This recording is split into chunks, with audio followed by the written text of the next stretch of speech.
अध्यक्ष कॉमरेड रामविलास गोस्वामी जी, हमारे राष्ट्रीय नेता कॉमरेड एस देवराय जी, के उमेश जी, और सबसे महत्वपूर्ण इस मंच पर मनीष शुक्ला की पत्नी, मनीष शुक्ला की मां और मनीष शुक्ला की बड़ी मां, मैं आप सबकी ओर से उन्हें नमन करता हूं और आपसे अपील करता हूं कि आप उनके सम्मान में जोरदार ताली बजाकर उनका सम्मान करें। साथियों, आज मध्य प्रदेश का स्थापना दिवस है और मध्य प्रदेश के स्थापना दिवस के समय हमारा सम्मेलन शुरू हो रहा है। इस मध्य प्रदेश के स्थापना दिवस के बारे में आप जानते हैं कि जब से मध्य प्रदेश बना है, लंबे समय कांग्रेस रही और अब लंबे समय से भाजपा है, लेकिन इस पूरे मध्य प्रदेश के अंदर अगर किसी का राज है तो पार्टियों का राज नहीं है, पूंजीपतियों और भूस्वामियों का और भू माफिया भ्रष्टाचारियों का राज है, जो राज आज मध्य प्रदेश के अंदर चल रहा है। और इसलिए पहली बात जो हम कहना चाहते हैं, सार्वजनिक रूप से सरकार का भी संदेश देना चाहते हैं कि मध्य प्रदेश में जो आपने पूंजीपतियों भूस्वामियों का राज कायम किया है,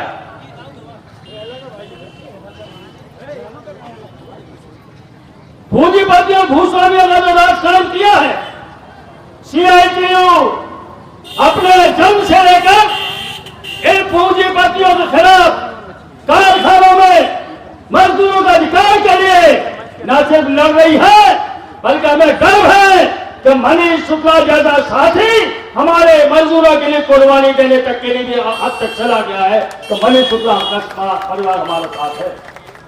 हमारे किसान साथी गांव के अंदर भूस्वामियों के खिलाफ मुकाबला कर रहे हैं। ग्वालियर के अंदर जैसा आज इस इलाके में मनीष शुक्ला ने संघर्ष किया, मैदान नहीं छोड़ा, ऐसा ही हमारे ग्वालियर के अंदर इन भूस्वामियों के खिलाफ कॉमरेड विद्याराम रजक उन्होंने मुकाबला किया, उनकी हत्या कर दी गई। लेकिन हमें ऐलान करना चाहते हैं कि निकाल तुम्हारे पास कितनी बंदूकें, कितनी गोलियां हैं, हम लाखों लाख लोग अपने सीनों का लेकर तुम्हारे सामने खड़े हैं और मुकाबला करेंगे और मजदूरों किसानों के अधिकार की लड़ाई को जीतेंगे, जीतेंगे और जीतेंगे। और इसलिए मनीष शुक्ला की शहादत के बारे में हमें कहना चाहते हैं कि जिंदगी न सिर्फ जीने का बहाना, जिंदगी न सिर्फ जीने का बहाना, जिंदगी न सिर्फ सांसों का खजाना, जिंदगी सिंदूर है पूरब दिशा का, जिंदगी का काम है सूरज उगाना। और मनीष शुक्ला ने उस सूरज को उगाने के लिए अपने आप को समर्पित किया। मैं आप सबकी ओर से उन साथी को, बहादुर साथी का सम्मान करता हूं। साथियों, मध्य प्रदेश में जो संघर्ष है उसके बारे में रामविलास गोस्वामी जी ने, किशोरी बनवाल जी ने आपको बताया। इस इलाके में पिछले 4 साल में ही सीमेंट मजदूरों के बीच में हमने वो अलग जगाया कि आज एक कारखाने से, शंकर भाई एक कारखाने से ये लड़ाई शुरू हुई कि तो आज 5 कारखानों के अंदर सीआईटी का झंडा लेकर लोग मुकाबला कर रहे हैं। जिस कारखाने में शुरुआत हुई जेपी का सीमेंट कारखाना, उसके अंदर लॉकडाउन में कोरोना का बहाना बनाकर कारखाने के मालिकों ने पूरे 2200 मजदूरों में से 1700 मजदूरों को काम से बाहर कर दिया। लेकिन लॉकडाउन, कोरोना, पहली लहर, दूसरी लहर, वो लॉकडाउन और कोरोना की पहली लहर, दूसरी लहर, मोदी जी तुमने लॉकडाउन करवाया और लॉकडाउन के बहाने पूंजीपतियों को मजदूरों का गला दबाने के लिए पीठ थपथपाई। तुम्हारे मुकाबला करने के लिए ये लाल झंडा पूरे कारखाने के अंदर कोरोना की पहली लहर, कोरोना की दूसरी लहर में मुकाबला करते रहे। और जो 1700 लोगों को तुमने काम से बाहर किया था, उनमें से 80% लोगों को काम पर वापस ले गए हम। 80% लोगों को काम पर ले गए हम। उसके बाद भी 350 मजदूर बचे। पर ये दलाल उन्होंने, ये पूंजीपतियों के तल में छापने वाले लोग याद रखें कि 2 साल के अंदर हमने इस इलाके के अंदर हमारे 22 महत्वपूर्ण साथी जो कारखाने में नेतृत्व कर रहे थे, उनकी नौकरियां चली गई, उनको तबादला कर दिया गया, उनकी नौकरी गई, तबादला हुआ, लेकिन उन्होंने पूरी बुलंदी के साथ झंडे को आगे बढ़ाया। तो आज जब भी रीवा सीमेंट, बेला, भगवा, प्रिज्म, केजेएस हमारे साथी मुकाबला कर रहे हैं, मुकाबला क्यों कर रहे हैं? ये सम्मेलन के सामने इस बिंदु को समझने की जरूरत है।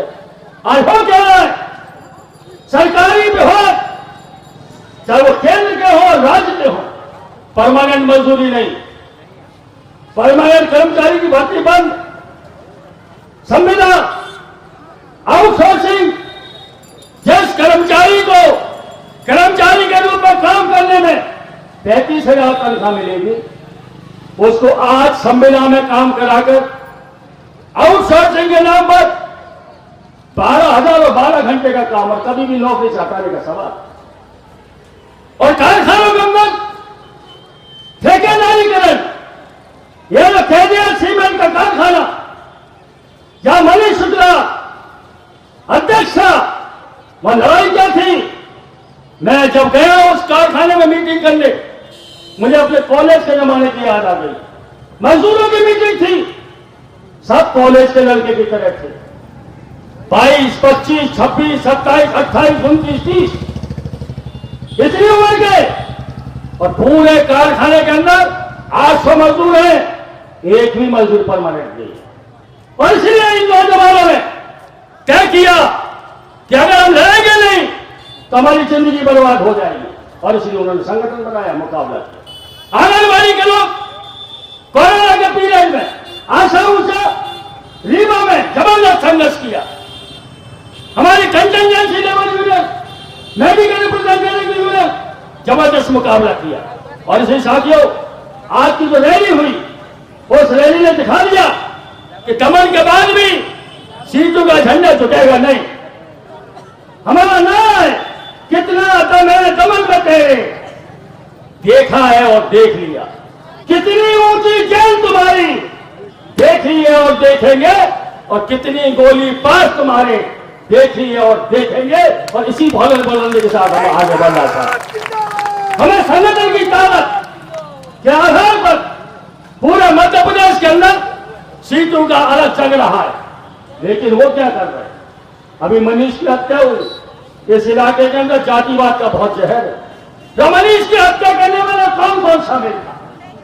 मनीष तो वो शुक्ला था, वो तो ब्राह्मण था। तो जो ब्राह्मण है वो क्यों, वो तो मनीष के साथ होने चाहिए थे। पर मनीष के हत्यारों में आधे से ज्यादा बल्कि 3/4 ब्राह्मण शामिल, पटेल शामिल, ठाकुर शामिल, कारखाने का मालिक शामिल, दलाल यूनियन शामिल। और मनीष की हत्या के खिलाफ लड़ने वाला, मनीष की हत्या के खिलाफ लड़ने वाले में कोई ब्राह्मण भी है, पटेल भी है, ठाकुर भी है, दूसरी जाति का भी है। इसका मतलब क्या हुआ? इसका मतलब यह हुआ कि विभाजन जाति के आधार पर नहीं है, विभाजन इस आधार पर है कौन कारखाने के मालिकों का दलाल है और कौन मजदूरों के साथ है। इस बात का विभाजन है और इसी बात के आधार पर हमें आगे बढ़ना है साथियों। यह जातिवाद की दीवार है, मजदूर की एकता को तोड़ने के लिए, भाईचारे खत्म करके, और आखिर में कारखाने के मालिकों का मुनाफा बढ़ाने के लिए एक रणनीति है। और मोदी जी महंगाई पर नहीं बोलेंगे, बेरोजगारी पर नहीं बोलेंगे, वो बोलेंगे उनकी पार्टी के लोग, वो लव जिहाद, वो गाय, वो मंदिर, वो मस्जिद, वो डाली, वो कब्रिस्तान, वो शमशान। अरे सर, पूरे हिंदुस्तान में रोजगार का आपने कब्रिस्तान बना दिया और महंगाई की वजह से आम मजदूर को शमशान में पहुंचा दिया। तो आप क्या ये समझते हैं कि हिंदुस्तान की जनता समझती नहीं है?